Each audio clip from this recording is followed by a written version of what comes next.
नमस्कार जी, एक बार फिर से स्वागत है। आज की क्लास में हम कृषियाँ पढ़ रहे थे। हमने रोपण कृषि पढ़ ली थी, वाणिज्य कृषि पढ़ ली थी, आदिम कालीन कृषि पढ़ ली थी, गहन कृषि पढ़ ली थी, और आज जो हम पढ़ने वाले हैं वो है मिश्रित कृषि, मिक्स्ड फार्मिंग। तो शुरू करते हैं मिश्रित कृषि को लेकर।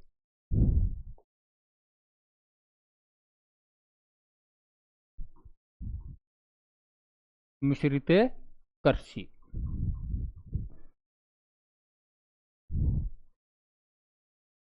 क्या होती है? मिश्रित कृषि, इसकी कौन कौन सी विशेषताएं होती हैं, उन विशेषताओं को हम देखते हैं। ठीक है,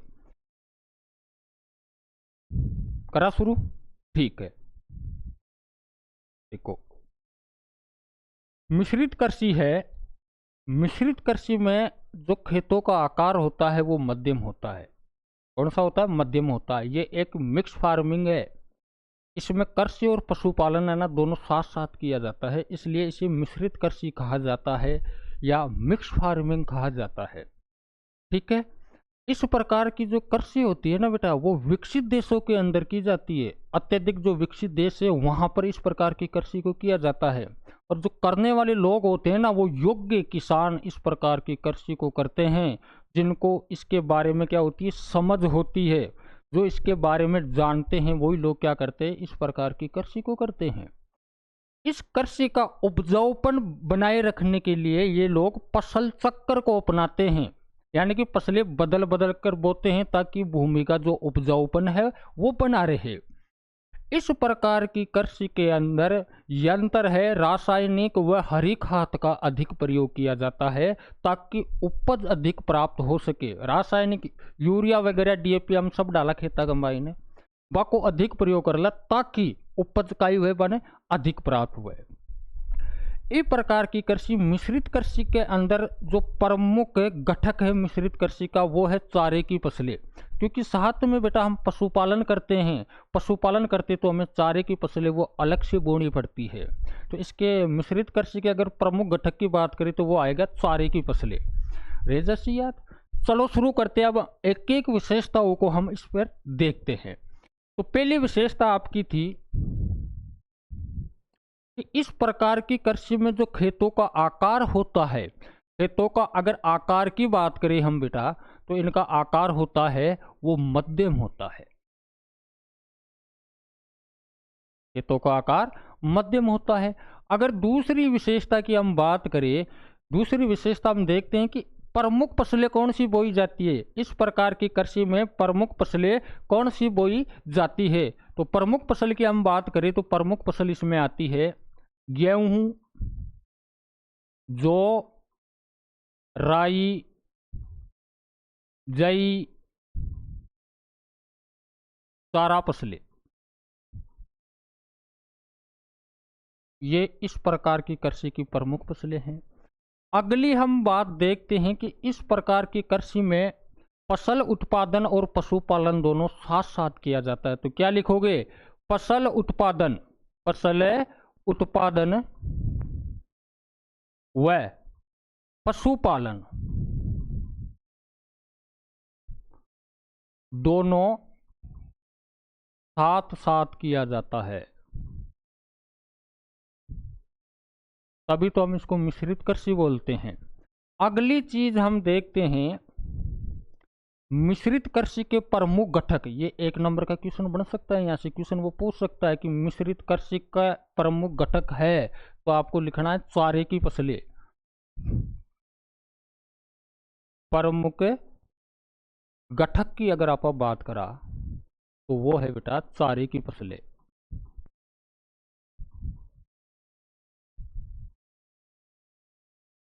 ठीक है। इस प्रकार की कृषि में भूमि का उपजाऊपन बनाए रखने के लिए फसल चक्र को अपनाया जाता है, यानी कि इसमें फसल चक्र को अपनाया जाता है।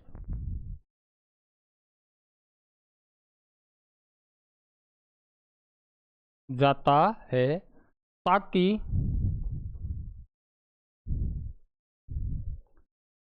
भूमि का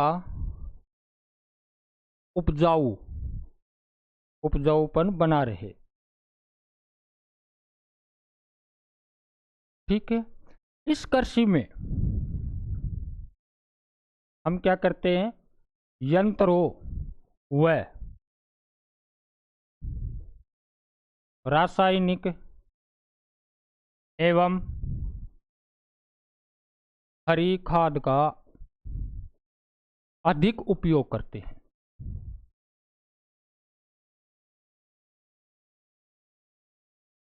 उपज अधिक प्राप्त करने के लिए तभी तो करेंगे। अगली हम बात करें, इस कृषि के प्रमुख आय के स्रोत कौन कौन से हैं। प्रमुख आय के स्रोत, तो प्रमुख आय के स्रोत कौन कौन से, तो गाय है, भेड़ है, बकरी है, मुर्गी है आदि। ये प्रमुख आय के स्रोत होगी। इस प्रकार की कृषि को कुशल व योग्य किसान करते हैं। कौन करते हैं, कुशल व योग्य किसान इस प्रकार की कृषि को करते हैं जिनको अच्छी समझ होती है, नॉलेज होती है। ये थी बेटा मिश्रित कृषि की विशेषताएं। तो ज़्यादा उतनी हार्ड भी नहीं थी कि आपको याद भी ना हो सके। मैं एक बार दोबारा रिवीज करता हूँ। मिश्रित कृषि जिसमें खेतों का आकार मध्यम होता है। प्रमुख फसल की बात करा, गेहूं है, जौ है, राई है, जई है और चारा फसलें। ठीक है, अगली हम चीज देखे थे कि फसल उत्पादन व पशुपालन दोनों साथ साथ किया जाता है इसमें, तभी तो इसे मिश्रित कृषि कहा जाता है। अगर मिश्रित कृषि के प्रमुख घटक की बात करें तो प्रमुख घटक है चारे की फसलें। कौन सी फसलें, चारे की फसलें। अगली हम चीज देखते हैं कि इसमें फसल चक्र को अपनाया जाता है। किसको अपनाया जाता है, फसल चक्र को अपनाया जाता है ताकि भूमि का उपजाऊपन बना रहे। फसलें बदल बदल कर बोते हैं भूमि का उपजाऊपन बनाए रखने के लिए। इसमें यंत्र है, रासायनिक खाद है और हरी खाद का अधिक उपयोग करते हैं ताकि उपज अधिक प्राप्त कर सके। प्रमुख आय के स्रोत इसमें थे गाय, भेड़, बकरी, मुर्गी, ये सब प्रमुख आय के स्रोत है इसके। इस प्रकार की कृषि को कौन करते हैं, तो इस प्रकार की कृषि को कुशल व योग्य किसान करते हैं। और इस प्रकार की कृषि कहाँ की जाती है, तो इस प्रकार की कृषि की जाती है अत्यधिक विकसित देशों के अंदर की जाती है। अत्यधिक विकसित देशों के अंदर में इस प्रकार की कृषि को किया जाता है। ये तो होगी इनकी विशेषताएं। अब हम बात करते हैं इसके क्षेत्र की। भाई इस प्रकार की कृषि कहाँ कहाँ की जाती है, एक बार क्षेत्र देख लेते हैं।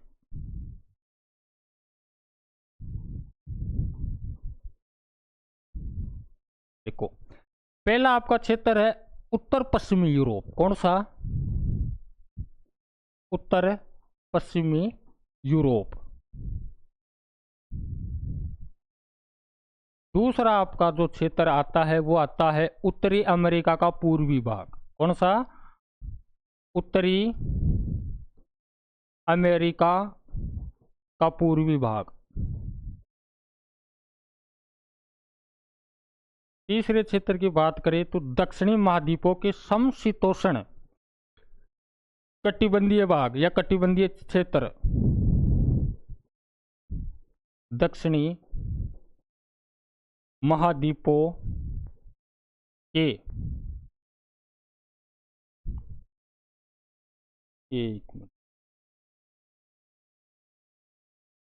दक्षिणी महाद्वीपों के समशीतोष्ण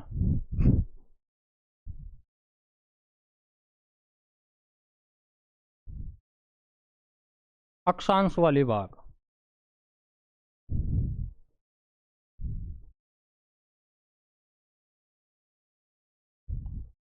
यहाँ पर इस प्रकार की कृषि को किया जाता है। तो क्षेत्र जैसी याद, उत्तर पश्चिमी यूरोप, उत्तरी अमेरिका का पूर्वी भाग, दक्षिणी महाद्वीपों के जो समशीतोष्ण अक्षांश वाले भाग है या अक्षांश वाले जो क्षेत्र है वहां पर इस प्रकार की कृषि को किया जाता है। तो बेटा ये तो थी आपकी मिश्रित कृषि। अब हम अगली बात करते हैं, वो बात करते हैं डेयरी कृषि की। कौन सी कृषि की? डेयरी कृषि। डेयरी कृषि। एक बार मैं पेन को कलर चेंज कर लूं।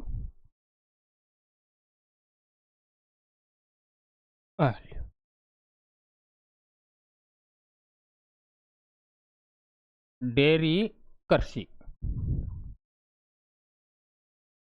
देखो,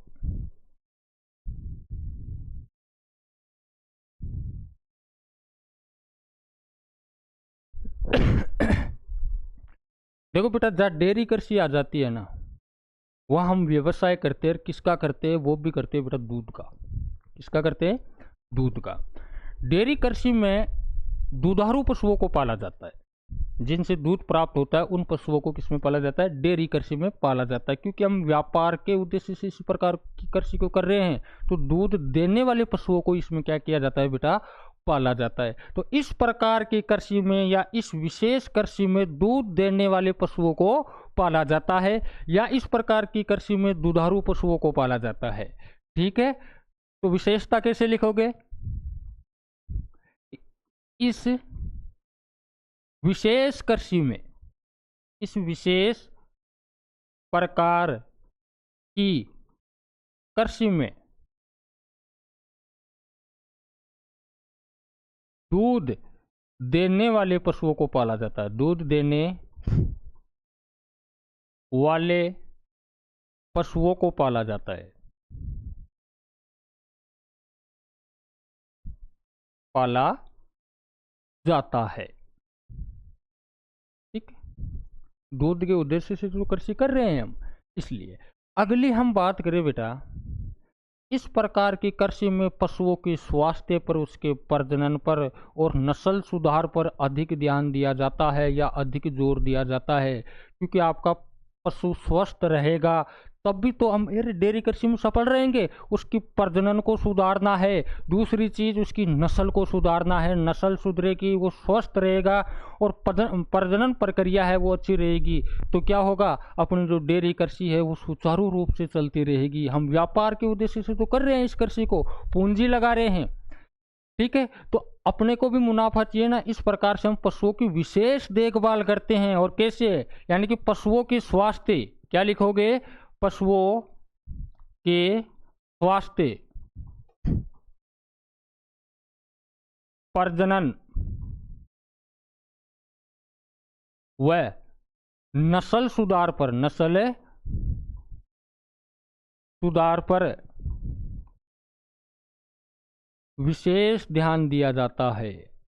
विशेष ध्यान दिया जाता है।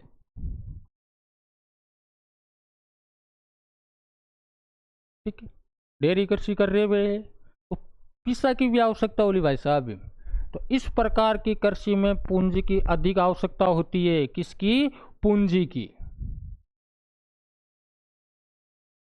पूंजी की क्या आवश्यकता होगी? कि पशुओं के लिए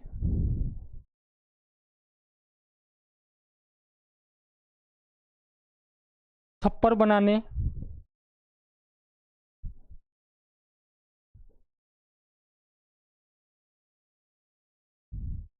पशुओं के लिए छप्पर बनाने व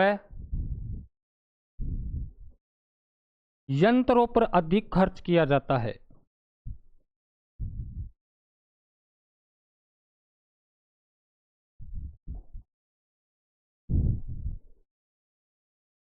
ठीक है, आप डेयरी कृषि कर रहे हैं, हाँ डेयरी कृषि कर रहे हैं, आप पिया की आवश्यकता पड़ेगी।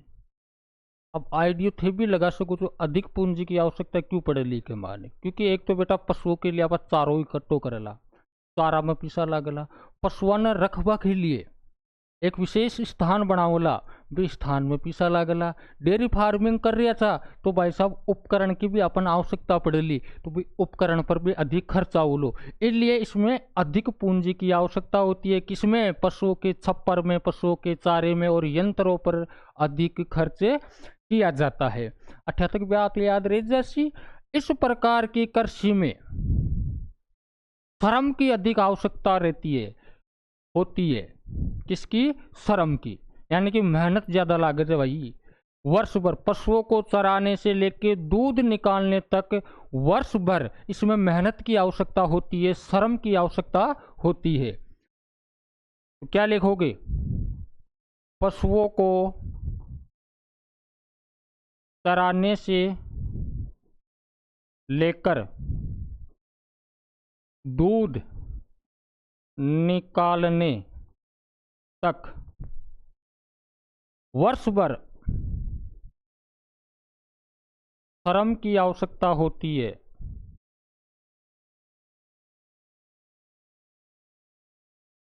देखो बेटा, हम कृषि करते हैं ना, उसमें तो कुछ गैप अपने को मिल जाता है, 1-2 महीने का उसमें गैप मिल जाता है, लेकिन इस कृषि में वर्ष भर किसकी आवश्यकता होती है भैया? श्रम की आवश्यकता होती है, मेहनत की आवश्यकता होती है। अगली हम बात करा बेटा बाजार की। इसकी? बाजार की। भाई डेयरी कृषि तो कर रहे हैं, क्या बाजार में भी मांग हो रही है, नहीं हो रही है? बाजार के पास आप इसको स्थापित कर रखे कि नहीं कर रखे? तो ये इस प्रकार की कृषि को कहाँ विकसित होती है? नगरीय व औद्योगिक केंद्रों के समीप इस प्रकार की कृषि विकसित होती है। नगरीय व औद्योगिक क्षेत्रों के समीप इस प्रकार की कृषि को किया जाता है, क्योंकि डेयरी उत्पादों की वही तो डिमांड होती है बेटा, वही तो मांग होती है। इसलिए इस प्रकार की कृषि को नगरों व औद्योगिक क्षेत्रों के अंदर लगाया जाता है। गाँव को लगा, गाँव में तो भाई साहब नुकसान हो जाए भी को, क्योंकि डिमांड घटोली, दूध की डिमांड घटोली या दूध से बने हुए उत्पादों की डिमांड घटोली नगरीय व औद्योगिक क्षेत्रों के समीप तो होली। ठीक है, जहां ऊंची आय वाले लोग रहते हैं वहीं तो इन चीज़ों की डिमांड होगी भैया। तो डेयरी कहाँ? नगरीय व औद्योगिक क्षेत्रों के समीप इसको लगाया जाता है। अगली बात करा इसके संग्रहण की। इसकी संग्रहण के लिए क्या चाहिए भैया? विकसित यातायात के साधन चाहिए, साथ में प्रशीतक चाहिए, ताकि डेयरी उत्पादों को हम लंबे समय तक रख सकते हैं या लंबे समय तक उसका संग्रहण कर सकते हैं ताकि वो खराब ना हो। प्रशीतक का मतलब होता है रेफ्रिजरेटर, फ्रीज वगैरह। ठीक है, आकि मदस्वम डेयरी उत्पादों को लंबे समय तक रख सकते हैं। 78 बात याद रही जैसी। अब हम बात कर लेते हैं बेटा इनके क्षेत्र की। ठीक है, कट मारो तो क्षेत्र तो देख पाते हो। ओ एक ही कट्टा हो लो गुरुजी, था टेंशन, खड़ा हो जाओ आराम से, कोई दिक्कत से यार, कट तो मार